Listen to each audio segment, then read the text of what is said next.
Magandang araw! This is Mami Yen, ang feeling vlogger ng Bulacan.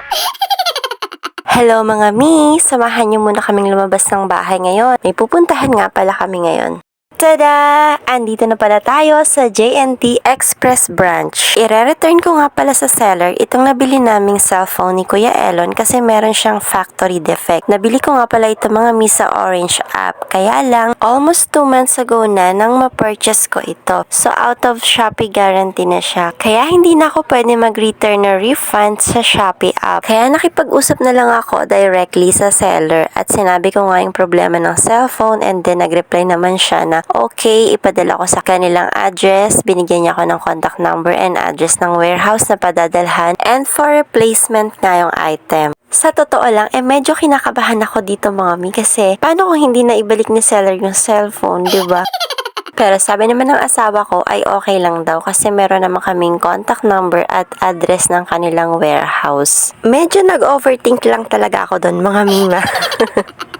Sorry naman. So, isa ito sa mga maipapayo ko sa inyo sa mga bumibili online. Kapag na-expire na nga yung ating return or refund or guarantee sa isang app, makipag-usap na lang tayo ng maayos sa seller and then pakiusapan nga natin at sabihin natin yung problema at lahat naman ng bagay na pag-uusapan. So, kagaya nitong sa amin, mabuti at mabait yung seller. So, kahit almost 2 months na yung cellphone sa anak ko, pumayag siya na palitan nila yung item. So, sa mga same case sa amin, wala nang guarantee dun sa app na pinagbilhan nyo, try nyo makipag-usap sa seller. Sayang kasi yung perang ipinambili nyo ng product na yan, 'di ba? Hindi nyo naman napulot yan kung saan-saan lang. So, malay mo, mabait yung seller at mapagbigyan ka, 'di ba? So, syempre, after nga namin dun sa J&T, dito naman ang diretsyo namin sa 7-Eleven dahil si Sia nga ay naging libangan na yata ang dumaan dito kapag lalabas kami.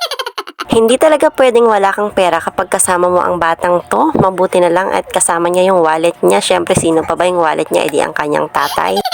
At kapag kasama mo nga siyang mamili, kailangan mahaba din ang pasensya mo dahil Diyos mio, dahil napakatagal niya pong mamili kung ano yung gusto niyang bilhin. Talagang nag-iisip siyang mabuti kung ano yung gusto niya.